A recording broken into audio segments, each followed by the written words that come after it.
केदारनाथ मंदिर का निर्माण किसने करवाया था, इसके बारे में बहुत कुछ कहा जाता है। पांडवों से लेकर आदि शंकराचार्य तक। आज का विज्ञान बताता है कि केदारनाथ मंदिर शायद 8वीं शताब्दी में बना था। यदि आप ना भी कहते हैं तो भी यह मंदिर कम से कम 1200 वर्षों से अस्तित्व में है। केदारनाथ की भूमि 21वीं सदी में भी बहुत प्रतिकूल है। एक तरफ 22,000 फीट ऊंची केदारनाथ पहाड़ी, दूसरी तरफ 21,600 फीट ऊंची कराचीकुंड और तीसरी तरफ 22,700 फीट ऊंचा भरत कुंड है। इन तीन पर्वतों से होकर बहने वाली 5 नदियां हैं मंदाकिनी, मधुगंगा, दूधगंगा, सरस्वती और स्वर्गद्वारी। इनमें से कुछ इस पुराण में लिखे गए हैं। यह क्षेत्र मंदाकिनी नदी का एकमात्र जल संग्रहण क्षेत्र है। यह मंदिर एक कलाकृति है। आय कितना बड़ा असंभव कार्य रहा होगा ऐसी जगह पर कलाकृति जैसा मंदिर बनाना, जहां ठंड के दिन भारी मात्रा में बर्फ हो और बरसात के मौसम में बहुत तेज गति से पानी बहता हो। आज भी आप गाड़ी से उस स्थान तक नहीं जा सकते। आय फिर इस मंदिर को ऐसी जगह क्यों बनाया गया? ऐसी प्रतिकूल परिस्थितियों में 1200 साल से भी पहले ऐसा अप्रतिम मंदिर कैसे बन सकता है? 1200 साल बाद भी जहां उस क्षेत्र में सब कुछ हेलीकॉप्टर से ले जाया जाता है, आईजेसीबी के बिना आज भी वहां एक भी ढांचा खड़ा नहीं होता है। यह मंदिर वही खड़ा है और न सिर्फ खड़ा है बल्कि बहुत मजबूत है। हम सभी को कम से कम एक बार यह सोचना चाहिए।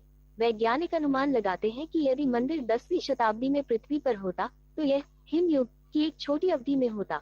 Wadia institute of geology, Dehradun ने केदारनाथ मंदिर की चट्टानों पर लिग्नोमेटिक डेटिंग का परीक्षण किया। ये पत्थरों के जीवन की पहचान करने के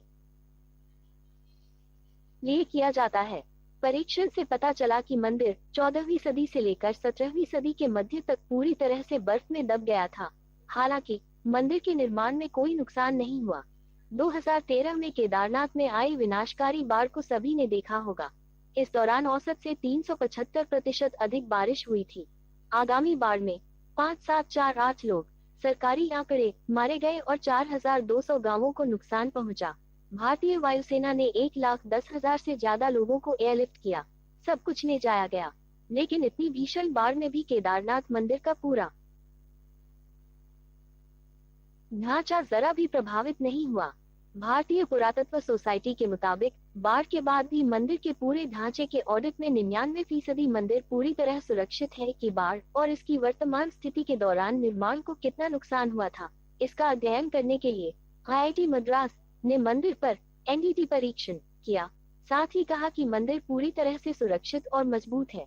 यदि मंदिर 2 अलग अलग संस्थानों द्वारा आयोजित एक बहुत ही वैज्ञानिक परीक्षण में उत्तीर्ण नहीं होता है, तो आज के समीक्षक आपको सबसे अच्छा क्या कहता? मंदिर के अक्ष व खड़े रहने के पीछे जिस दिशा में इस मंदिर का निर्माण किया गया है व जिस स्थान का चयन किया गया है, यही प्रमुख कारण है। दूसरी बात यह है कि इसमें इस्तेमाल किया गया पत्थर बहुत सख्त और टिकाऊ होता है। खास बात यह है कि इस मंदिर के निर्माण के लिए इस्तेमाल किया गया पत्थर वहां उपलब्ध नहीं है। तो जरा सोचिए कि उस पत्थर को वहां कैसे ले जाया जा सकता था। उस समय इतने बड़े पत्थर को ढोने के लिए इतने उपकरण भी उपलब्ध नहीं थे। इस पत्थर की विशेषता ये है कि 400 साल तक बर्फ के नीचे रहने के बाद भी इसके गुणों में कोई अंतर नहीं है। आज विज्ञान कहता है कि मंदिर के निर्माण में जिस पत्थर और संरचना का इस्तेमाल किया गया है तथा जिस दिशा में बना है, उसी की वजह से यह मंदिर इस बाढ़ में बच पाया। केदारनाथ मंदिर उत्तर दक्षिण के रूप में बनाया गया है, जबकि भारत में लगभग सभी मंदिर पूर्व पश्चिम हैं। विशेषज्ञों के अनुसार यदि मंदिर पूर्व पश्चिम होता तो पहले ही नष्ट हो चुका होता या कम से कम 2013 की बाढ़ में तबाह हो जाता। लेकिन इस दिशा की वजह से केदारनाथ मंदिर बच गया है। इसलिए मंदिर ने प्रकृति के चक्र में ही अपनी ताकत बनाए रखी है। मंदिर के इन मजबूत पत्थरों को बिना किसी सीमेंट के एशलर तरीके से एक साथ चिपका दिया गया है। इसलिए पत्थर के जोड़ पर तापमान परिवर्तन के किसी भी प्रभाव के बिना मंदिर की ताकत अभेद्य है। टाइटैनिक के डूबने के बाद पश्चिमी लोगों ने महसूस किया कि कैसे एनडीटी परीक्षण और तापमान ज्वार को मोड़ सकते हैं, लेकिन भारतीय लोगों ने ये सोचा और यह 1200 साल पहले परीक्षण किया। क्या केदारनाथ उन्नत भारतीय वास्तुकला का ज्वलंत उदाहरण नहीं है? 2013 में मंदिर के पिछले हिस्से में एक बड़ी चट्टान फंस गई और पानी की धार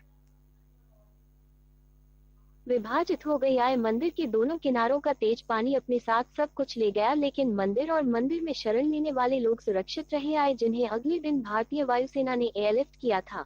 सवाल यह नहीं है कि आस्था पर विश्वास किया जाए या नहीं, लेकिन इसमें कोई संदेह नहीं है कि मंदिर के निर्माण के लिए स्थल, उसकी दिशा, वही निर्माण सामग्री और यहाँ तक कि प्रकृति को भी ध्यान से विचार किया गया था, जो 1200 वर्षों तक अपनी संस्कृति और ताकत को बनाए रखेगा।